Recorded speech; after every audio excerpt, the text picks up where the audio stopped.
Hello, everyone. Speedway Report is produced and broadcast by the Zeus Radio Network for Racers Reunion Radio. Well, everything that the French Grand Prix was not, the Austrian Grand Prix was. We got a first-time winner in the NASCAR Cup Series. Disqualifications are making their way through NASCAR's National Series. And it is about time. All this and more. Welcome to Speedway Report, Monday, July the 1st, 2019. From the shores of Lake Norman in Race City, USA, Mooresville, North Carolina. I'm Patrick Reynolds, and thank you for joining the fastest half hour in racing. Jack Red already on board with us. Hey, Jack, how are you? Jack approved this show is always. Jack's been with us since the Racer Reunion days when we used to broadcast on that network. Always a fan of, used to make my Cavassier joke each week in and week out with Leon Phelps, but now we've got video, so I can't fake having my Cavassier with me. I just kind of got water with me every week, as Lori Scheibel taught us this past week during her motivational video that she posted. But I'm getting a little off track here. Let's bring it back to Speedway Report and hit up our victory lane lap and tell you who won what over the last weekend in June for 2019. The year is half over already. My goodness, weren't we just in Daytona not that long ago? Anyway, we're July 1st. Let's look back, on the last weekend of June. Monster Energy's NASCAR Cup Series had a rain delay yesterday in Chicago, got going late, but the checkered flag waves over Alex Bowman, driving the 88 Chevy for Hendrick Motorsports. Saturday, the Xfinity cars were the undercard. That event was won by Cole Custer out of the Haas stable. And the trucks raced in Chicago Friday night, defending series champ Brett Moffitt with the stash. Got the checkered flag. NASCAR's K&N Pro Series West Tour was in Roseburg, Oregon. Derek Kraus was your winner on Saturday night. Where we're going to spend a lot of time today was the Formula One race in Austria. I watched it yesterday morning here on the East Coast.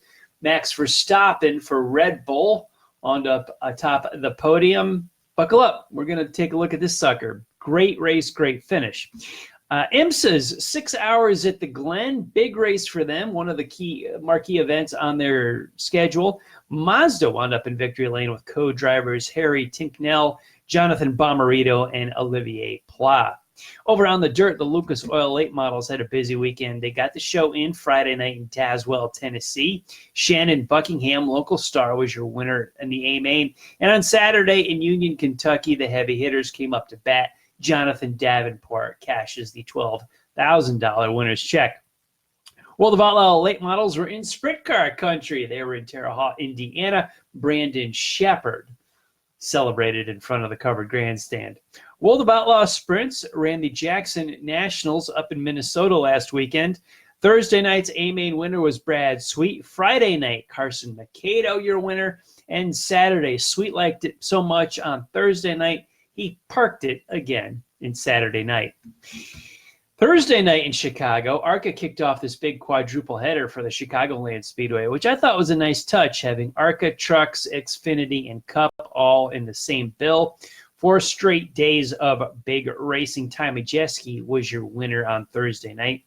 USAC Silver Crown Sprints and Midgets all in action this past weekend, or they try to be anyway.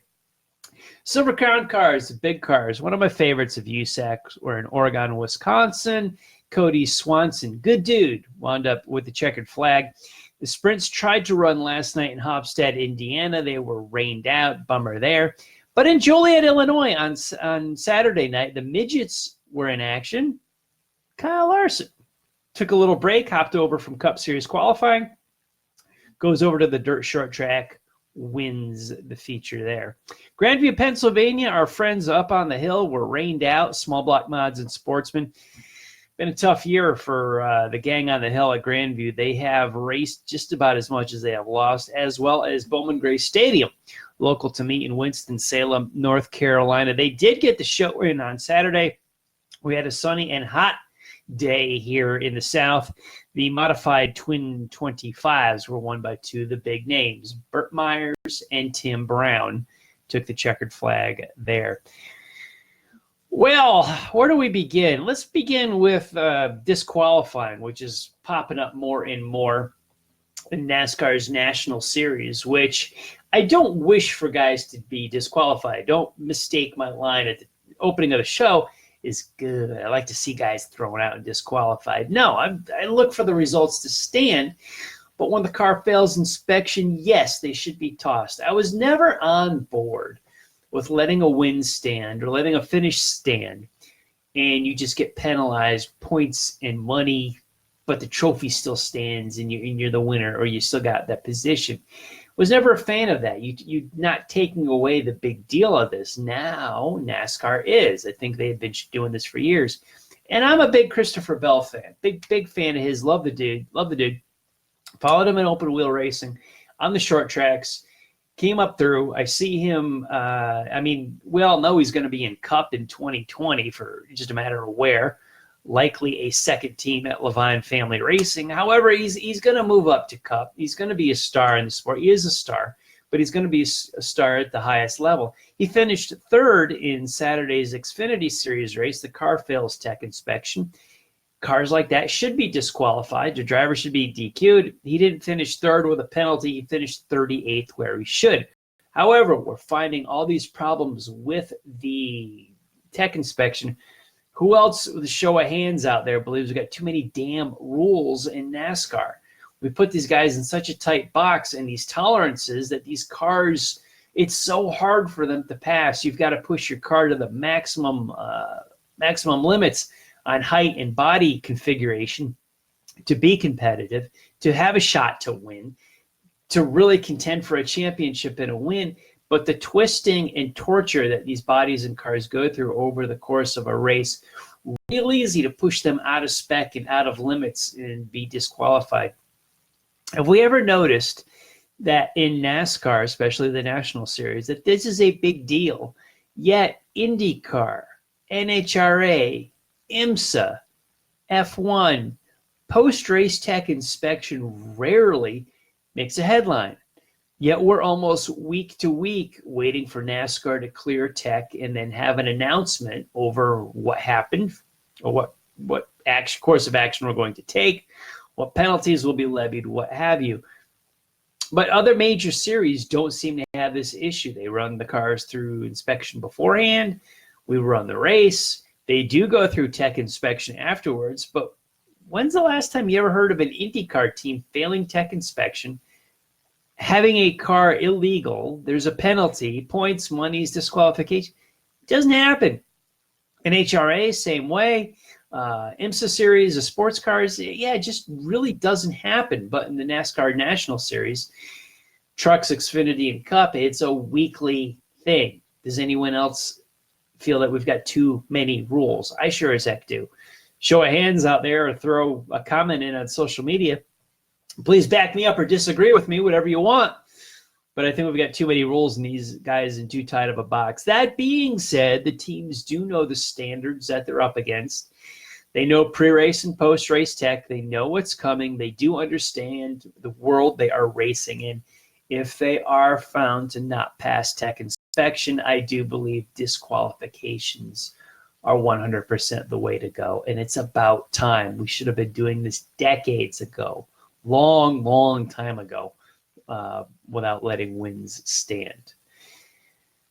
Now, this is the one I've been waiting to get to. Speaking of wins standing, let's talk about Max Verstappen out in Austria. If you were not up early yesterday morning or catching the highlights of the Austrian GP of the Formula One circuit, let me tell you what you missed. You missed a dandy of a race. I complained last week about how lackluster the race in France was. It was. Nothing happened. The red lights went out. The cars went away. They went around in circles. Big deal. We ran a road course. Not a whole lot happened. Hamilton goes pole to pole, wins the darn thing. That was anything but the case yesterday in Austria. Max Verstappen had a front row start in his Red Bull. Didn't get out of the gate. Bad situation came about. Stall mode went into action on the car, and he dropped to about 8th or 9th. I'm not sure what, but he came by well outside of the top 5 to complete lap 1 of the race from a front row start. So Verstappen, what's he do? He starts driving. He wheels this thing, manages the tires, manages his strategy. He's got a great team behind him. Christian Horner leading the troops on pit road and behind all the laptops. The laptop brigade was in action. And he hunts down and passes Charles Leclerc, driving his heart out in a Ferrari. Leclerc, so close to his first win in F1, driving for Ferrari. A young guy with a tremendous future, probably got a lot of wins and championships ahead of him in this sport. But at this point in his career, he's driving hard for that first one, driving so hard. And he gets past Verstappen, works his way through the field, drives in, absolutely hunts down Leclerc. What happens? Makes a move for the lead with just a few laps to go. Max does. Goes side by side through that tight right-hander. They're fine. Leclerc holds off. We're about down to just a few laps to go, one less. They go through there. Verstappen sends it in on driver's inside on the right because it's a right-hand corner. Leclerc is on the outside in his Ferrari. They go through that corner wheel to wheel. Then they bump wheels. It's like a stock car race. They are racing hard. Now, Formula One, we all know the slippery slope we are with moves like that and passes like that. Verstappen, clearly the fastest car in the race. But this is just a few laps left, and Leclerc is fighting for his first career win. You got to let these guys slug it out. Now, if this was a dirty move by Verstappen, I would say absolutely penalize him. I don't like it. Aggressive's one thing, dirty's another. They're not the same. They're not interchangeable. This was, to me, a clean move. A hard racing move, an aggressive move, but a clean move. Sky Sports showed the replay we all wanted to see, and that's above the hoop on Verstappen's car. He went into that right-hander. This is what we were all looking for, and Sky Sports analyzed this after the race. Verstappen had that car right-hand locked on the steering wheel. He came through that corner wheel to wheel with Leclerc, and they bumped, and Leclerc never took his hands off of lock. He just released the steering to go straight after the corner was over and after the two bump wheels. It happened so fast, but it was not a dirty move on Verstappen. He did not send it in hard and use Leclerc to muscle him out of the way. Didn't use the 8 tires stick better than 4 theory either, but he just went in there hard and aggressive and came out of there. Officials debated for, 3 hours after the race on what to do with this. It should have been done a lot quicker. We need an official ruling because there was some doubt as we celebrated on the podium with the champagne, popping of the cork, the trophies, and the finish is somewhat in question at this point in time. But the officials used a smart ruling on this one, unlike the ruling on Sebasstian Vettel in Canada a few weeks ago. There were parallels between the two, where it was just both incidents to me, neither should have happened. There shouldn't have been a penalty in either one. They got the Verstappen one right. They got the Vettel one wrong. Both of them, there's just hard racing. And this is something that Formula One needs more of. There's a different etiquette in European road racing than American stock car racing. I get that. We should not have dirty driving. I get that. I agree with that. In stock car racing, we shouldn't have dirty driving. But to get two guys side by side and they're bumping wheels, just going for the win, and nobody's trying to take each other out, and it's just hard racing, let it go. Let these guys police themselves. Here was the time for have at it, boys. Let them go. And there was no dirty driving on anybody's part here. I didn't believe Verstappen did.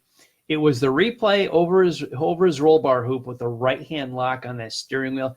That's the one I was looking for. That's the one Sky Sports showed us.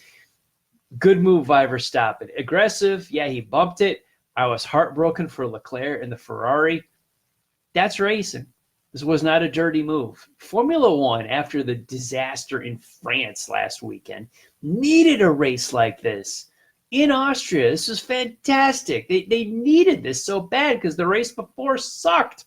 This one was a jewel. This one's going to be talked about. Now, we're comparing the FIA's penalty on this or no penalty on this with the penalty in Canada.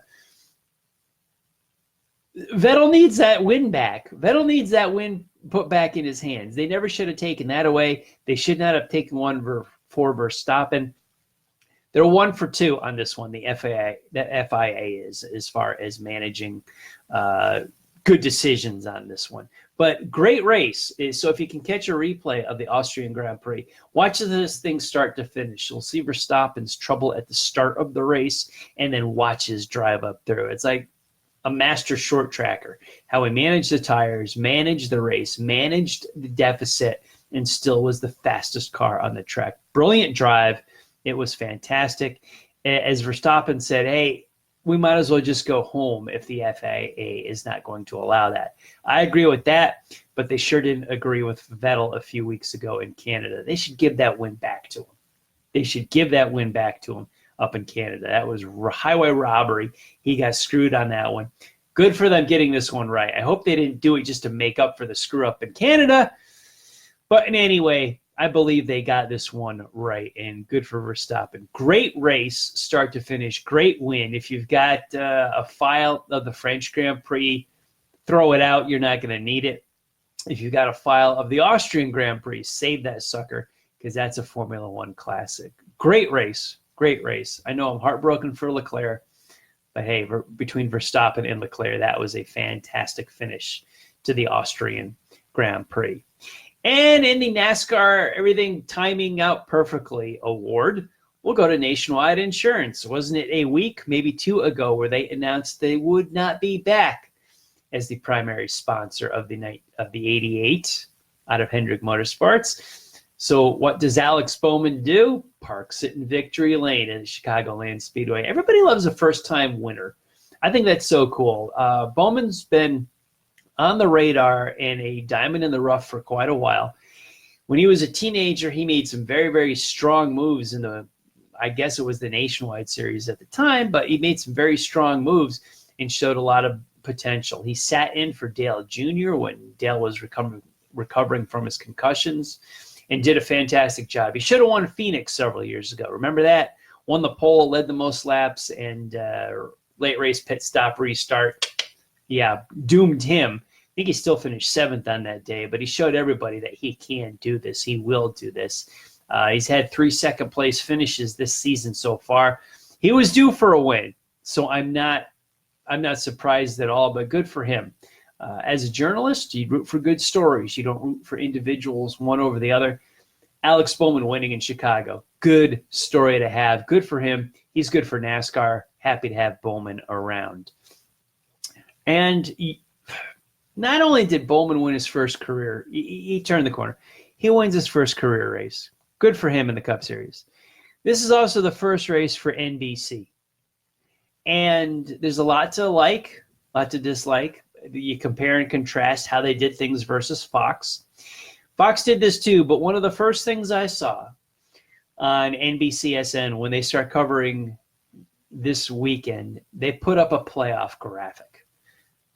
I know NBC has the second half of the schedule, so this is so much of what they focus on.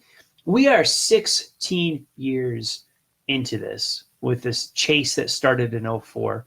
And here we are in 2019, the 16th year of some kind of playoff format. And I still don't care. I'll say it again. I keep going on record every few months of this. The last legitimate Cup championship system that they had was in 2003, and Matt Kenseth was the champion. We're 16 years into playoffs, and I still don't care. You could not pay me to go to Miami and see that punchline of a championship where 4 guys are magically tied. I don't care. We'll never see that. But this playoff graphic comes up of who's on, who's won a race, who's in, who's out, who's on the bubble. I said, who cares? I reached for my remote and I changed the channel. I couldn't watch it, and this was in the opening part of this. I just don't care. Playoffs have no business in motorsports. I don't care. Now, as much as the graphics and personalities they added to NBC, there's a lot of good there. I do like Steve Letarte. I do like Dale Jr. A lot of personalities there. But we go through 3 or 4 hours, I think it was about 3 hours, of live coverage of the rain delay at Chicagoland on Sunday afternoon while the Cup Series waited it out. why don't we dash over to Watkins Glen for live coverage of the IMSA race instead? NASCAR has always ruled the roost with practice and qualifying for the Cup Series. Whenever they're on track, it's somehow magic that time is scheduled and made for them. Yet when there's an option, we never go to that. This was a great chance. The IMSA 6 hours at the Glen was taped and shown Sunday night in a condensed version. It was an opportunity to go live. We knew we weren't going to race anytime soon with a wet track and this monsoon storm that came through Chicagoland. Why don't we dash over to IMSA for at least an update there, or go up to Watkins Glen and watch some live action there? Live racing should always take precedence over a talk show. I argued this point while the Modified and East Series were on at New Hampshire, yet we had to sit through race day coverage as we talked while the short track, the grassroots guys were on the racetrack actually racing, and that was taped and shown later in the week. Why didn't we have that on live instead of a talk show? And here we are, a talk show because it's Cup Series talk show, as opposed to seeing the Modifieds or the East cars, or in this case, the IMSA Series at Watkins Glen. One more thing before I get out of here tonight. I want to give a hat tip to the short track stars of the week. Kyle Larson in Illinois winning a USAC midget race, and Bubba Wallace winning the Legends race down here in Charlotte Motor Speedway last Tuesday. I'm in favor of these one-offs versus the full seasons. What are we getting at here is the Cup guys didn't really, I'm not a fan of them dipping down and racing so much in the Xfinity Series, but I like the Cup guys going all the way down to the short track level. Am I a hypocrite? What's the difference? What's going on here? The difference to me is a one-off versus a full season. If you're running a full season of Cup and you're running a full season or 20-something races in Xfinity, which they can't do anymore, it really dilutes the lesser product, the more grassroots product. I think it dilutes it. But if a Cup star does a one-off, I think he's drawing attention to that type of racing and is good for that. Now, I fixed this years ago with NASCAR has the Cup guys, Xfinity guys declaring certain, if you're full-time points, you can race in so many events in the other series. And, Kyle Busch can run in so many truck races and so many Xfinity races and no playoff races. And blah, blah, blah, I got that. I fixed this years ago with the NASCAR Competition Week, starting on a Wednesday and ending on a Tuesday. Every week, you just get to pick the one national event series that you're allowed to enter. It's as simple as that. Then you don't have to declare anything. You can just stay running whatever you want for whatever you want. The one-off short track appearance to me is cool. So many Cup guys used to do it years ago. Bobby Allison did it. Kenny Schrader was do it. And the Meet Mr. NASCAR race that was kind of, was popular when I was growing up, that a NASCAR Grand National Winston Cup guy would come to your local short track and actually run the feature or run that race. And I saw some lackluster performances, and Kenny Schrader kind of changed that, got on the dirt, and he started winning in these Saturday night stuff when the Cup guys had come in on a special race. Run mid-pack was added to the back as a promoter's option.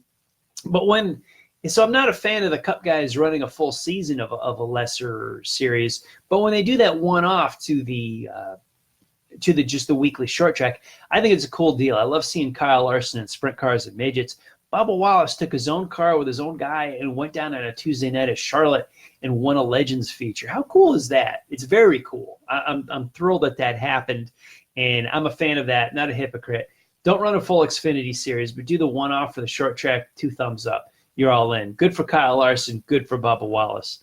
And as a salute to Motor Week Illustrated, which is our heritage, the Speedway Report Racer of the Week, I'm going to give it to the guy that drove his heart out and impressed me most over the weekend. I talked about him a lot tonight. Max Verstappen in the Red Bull machine, winner of the Austrian Grand Prix. That was a drive, guys. If you want to queue up a good race from this weekend to watch the Austrian Grand Prix. That was a fantastic show.